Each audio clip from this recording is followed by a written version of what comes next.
Can a single nation's decision reshape the geopolitical landscape of the world? Today we delve into the intriguing journey that led to France's surprising decision to deploy troops in Ukraine, a move that could have far-reaching implications. Our story begins in early 2024, when French President Emmanuel Macron boldly suggested that Europe could and should send troops to Ukraine. His assertion was dramatic, yet it carried an element of truth. Europe and the United States had staked their reputations on the promise of a Russian defeat in Ukraine. A defeat would not only shatter Western guarantees, but could lead to a wider conflict, potentially fracturing the European Union and NATO.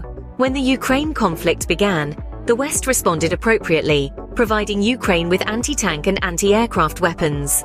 This support significantly stymied Russia's initial onslaught. However, the war evolved into a stalemate, with neither side able to secure a decisive victory. The West then turned to economic sanctions, targeting Russia's economy in hopes of instigating a regime change. However, this approach did not account for the possibility of Russian President Vladimir Putin remaining in power, or the war reaching an impasse. Recognizing the stalemate, Macron addressed the reality of the situation and proposed that Europe should send troops to Ukraine. This proposal marked a departure from the West's previous stance of non-confrontation with Russia.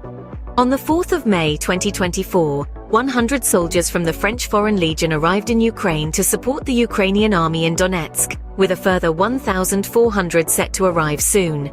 This deployment was in line with Macron's earlier announcement that France would send more troops to Ukraine under two conditions: if Russia broke through Ukraine's front lines, and if the Ukrainian government requested French assistance. However, this decision was not without its complications. The deployment was carried out independently of NATO, which requires unanimous consent for such actions. This raises the question: if Russia were to retaliate against France, would it trigger a NATO response under Article 5 of the NATO treaty, despite France's unilateral action? The West's initial plan, to use the Ukraine conflict as a catalyst for regime change in Russia, had failed.